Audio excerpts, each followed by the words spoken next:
But as our first, our first speaking of the morning, I'd like to just move forward and announce our first speaker, actually our keynote speaker.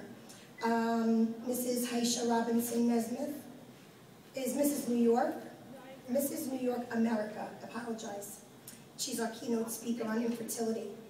A little bit about Hysha. She's the reigning Mrs. New York America 2013. She competed in the state pageant in Rochester, New York in October against women from all across the state, which ultimately ended in her taking home the crown. In August 2013, Hysha will compete in the only nationally televised pageant for married women, Mrs. America. Good luck, Hannah. This prestigious pageant, now in its 36th year, is devoted to emphasizing that America's 70 million married women are extraordinarily beautiful, poised, articulate, and versatile. So I'd like to introduce Hysha. Thank you very much.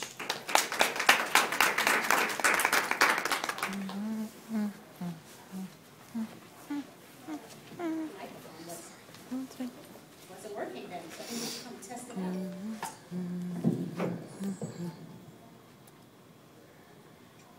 My message is one of trying to share hope.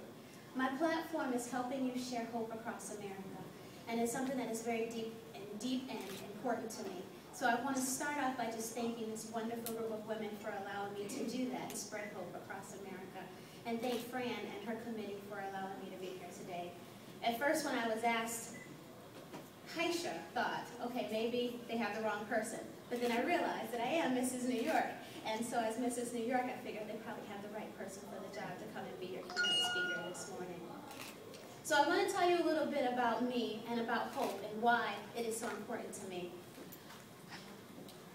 I always start with a message of trying to explain to others how you cultivate hope, just in case you sit out there and you're wondering, how do I do this? If you think really hard about something that you really want to have happen in your life, and you create a plan, because I'm a big planner and I always set out and write goals. You think about it, and you figure out a plan, and then you be like the little engine that could, and you say, I think I can, I think I can, I think I can, and you think it's going to work. And then you sit thinking, it didn't happen yet. And then you start to feel particularly low. But hope is like building a muscle. I know a lot about that because I have to work out at a trainer at 5:30 in the morning. And cultivating that muscle, you have to do it little by little, and it gets stronger and stronger as it goes along. A professor and a writer once wrote, Mason Cooley, that every day begins with a little act of courage and a little bit of hope. It's when you get out of bed. I'm here to remind you that there is so much right with you than there is wrong with you. Sometimes in life we forget that. All the rich people and the people who seem like they have it all, and the princes and princesses and kings of England, they're just like you. They're just ordinary people, and they go through the same problems that we do. And they don't have anything more than we do. Nothing more was promised to them. They don't have more confidence. They don't have more hours in the day. Sometimes I wish for more. They don't get more opportunities. It's all what we take advantage of. One of the things that can really stop you from getting towards your hope is control. And this is where my story began, so I have to tell you a little bit about me and my battle with control. Stop letting control your life. Something I always tried to practice, but I never really was good at. I let doctors tell me, I let spouses and friends and acquaintances and best friends, everybody tell me and control and try to navigate my story.